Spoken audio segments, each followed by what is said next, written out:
Malas itu seperti racun yang bisa menghancurkan hidup kita secara perlahan.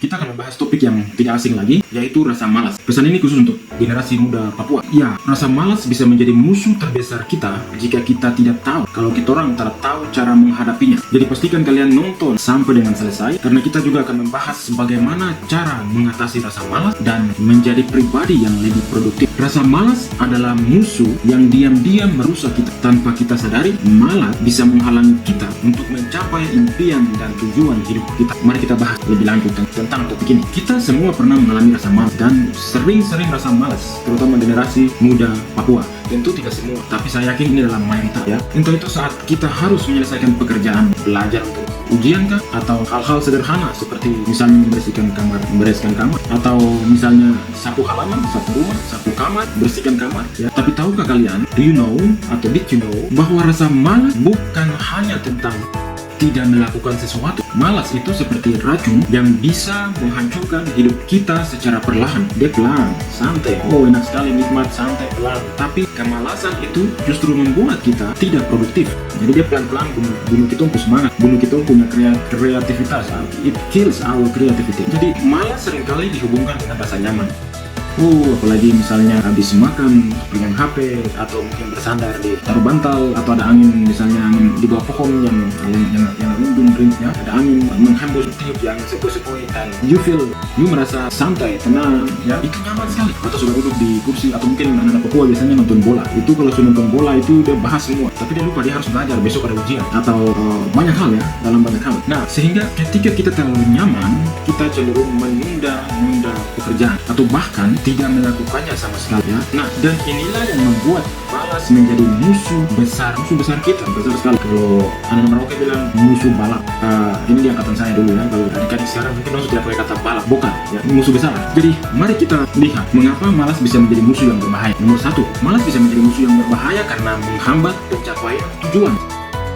Rasa malas membuat kita sulit untuk mencapai tujuan yang kita tetapkan. Nah, ketika kita menunda pekerjaan atau tugas atau PR atau apapun itu, kita kehilangan momentum.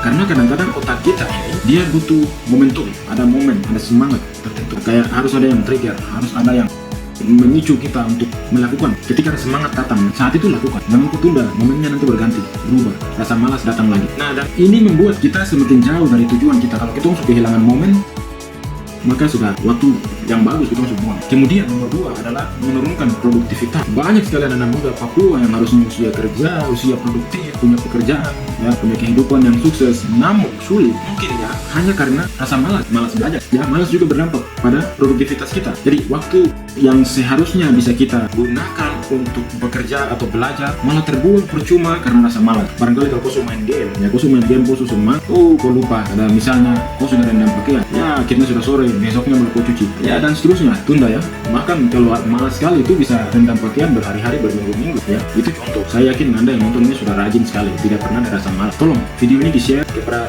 adik-adik atau teman-teman Papua yang kau rasa dia perlu nonton video ini ya. Nah, poin ketiga adalah rasa malas ini menjadi musuh terbesar juga karena menyebabkan stres dan kecemasan ya. Ketika kita terus menunda pekerjaan, menunda belajar, menunda PR, menunda ini itu, ingat waktu tidak menunggu kita, waktu berjalan terus. Jadi kalau kita sudah tunda, itu menjadi beban tugas yang menumpuk. Nah, dan akhirnya kita merasa stres dan cemas ya karena pekerjaan yang belum selesai. Sebenarnya Anda pintar, cerdas di sekolah, di tempat Anda, tetapi karena Anda malas kerjakan PR, tugas apapun yang diberikan oleh guru, dosen, ataupun bos kerja Anda, karena tidak kerja. Orang lain yang sebenarnya dari sisi IQ, dari sisi kemampuan tidak begitu, menurutku kau lebih pintar, tapi karena dia rajin, dia lebih dia lebih menonjol, dia lebih maju. Orang puji dia di mana-mana, puji dalam artian wah anak ini bagus, rajin ya. Karena dia hanya menghilangkan rasa malas. Jadi kalau kau pintar ditambah kau rajin, kau top sekali. Nomor 4 itu rasa malas itu menjadi musuh terbesar kita juga karena dia mengurangi rasa percaya diri. Rasa malas ya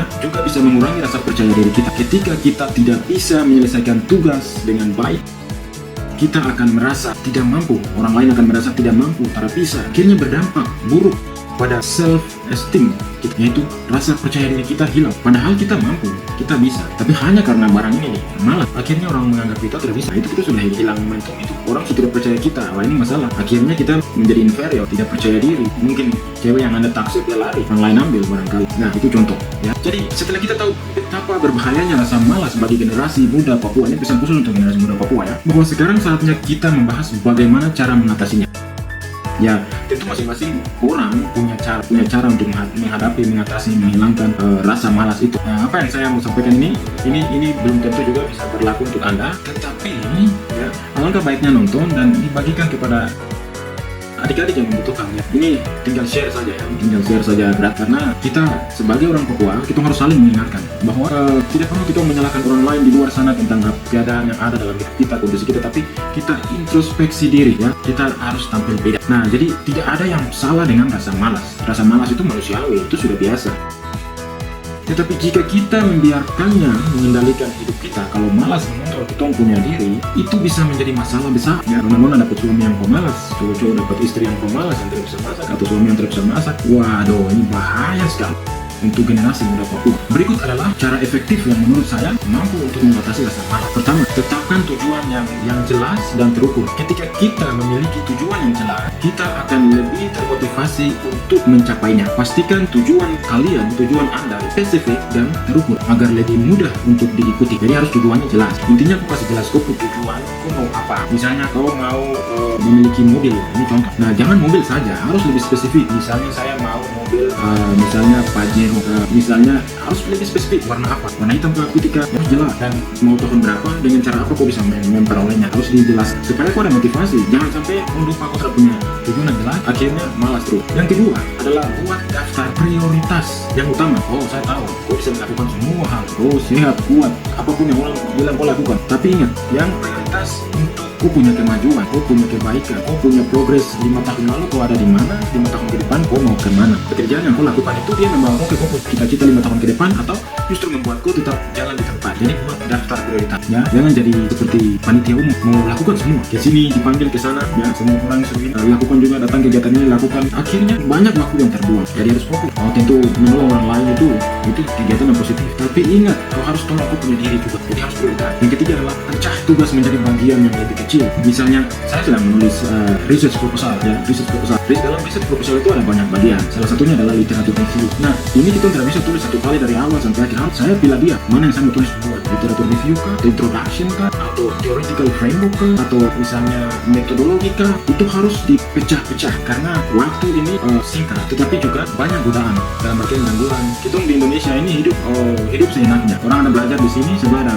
putar musik sekencang-kencangnya, itu akan membuat kita terganggu ya. Nah sehingga kita harus pecahkan bagian yang lebih kecil menjadi bagian yang lebih kecil, mana yang harus saya lakukan dulu ya. Tugas yang besar seringkali membuat kita merasa kewalahan dan akhirnya malas untuk mengerjakannya. Pecah tugas besar menjadi bagian yang lebih kecil dan selesaikan satu persatu ya. Poin keempat adalah atur waktu istirahat. Jangan lupa untuk memberikan diri kalian waktu istirahat yang cukup. Terlalu fokus pada pekerjaan tanpa istirahat bisa membuat kalian cepat lelah dan kehilangan motivasi. Ini perlu suatu waktu untuk istirahat itu penting. Ini nasihat untuk diri saya sendiri juga, untuk teman-teman juga perlu waktu untuk istirahat. Ini habis video ini karena lingkungan ribut, jadi saya biasa buat videonya malam. Habis video ini saya akan tidur, nanti pagi saya edit lagi ya. Nah yang kelima adalah hindari gangguan ya. Identifikasi apa saja yang sering kali mengganggu kalian bekerja atau belajar, seperti media sosial, TV, atau hal-hal lain. Coba untuk menjauhkan gangguan-gangguan ini saat kalian belajar atau bekerja. Biasanya kalau sambil belajar ada HP di samping, terus lupa silent, akhirnya lagi fokus-fokusnya belajar, baca buku, baca teks, tiba-tiba ada pesan masuk, tiba-tiba akhirnya kita ngambil HP, kita scroll ya, lagi scroll, baca, tidak terasa sudah 2 jam kita baca. Itu sering terjadi. Jadi generasi muda Papua, tolong hindari gangguan-gangguan yang tidak penting yang membuat Anda jalan di tempat atau jalan mundur. Kita boleh jalan pelan tapi harus maju, tidak boleh mundur. Artinya bahwa setiap hari itu ada perubahan positif yang kita lakukan untuk membuat kita atau membawa kita 5 tahun ke depan, ya 2, 3, 4, 5 tahun ke depan itu saya harus seperti apa, harus lebih baik dari sekarang. Jadi ingat bahwa rasa malas adalah musuh yang harus kita hadapi dengan serius. Jika kita bisa mengendalikan rasa malas, kita akan menjadi pribadi yang lebih produktif, lebih percaya diri, dan tentunya saya doakan lebih sukses dan untuk mencapai dalam hidup kita menjadi kebanggaan orang tua. Rata-rata kita orang Papua ini kita hidup di alam yang kaya, tapi kita kita punya kemampuan ekonomi ya pas-pasan. Jadi harus kita bekerja lebih keras lagi ya. Jadi teman-teman, generasi muda Papua, mari kita mulai dari sekarang. Karena waktu terbaik untuk memulai adalah sekarang ya. Melawan rasa malas. Jangan biarkan rasa malas menjadi penghalang bagi kesuksesan kita, kesuksesan Anda. Orang tua berdoa terus untuk Anda sukses, tapi kalau kau malas itu ya, ingat langkah kecil yang kita ambil hari ini akan berdampak besar di masa depan. Thank you very much sudah menonton. Thank you ya sudah menonton. Jika video ini menurut Anda bermanfaat, tolong bagikan dan subscribe. Tolong bagikan dan subscribe. Kalau Anda sudah rajin, sudah lebih baik, maka tolong bagikan beradik-adik generasi muda Papua. Bagikan ya klik. Tapi ketika dia dengan menonton video ini Anda bisa merubah dia, ya, Anda mendapatkan berkat dan berkontribusi untuk kemajuan anak-anak Papua. Berubah dari yang malas menjadi rajin dan sukses, itu suatu kebanggaan yang luar biasa. Oke, sampai jumpa pada topik selanjutnya di channel ini. Terima kasih.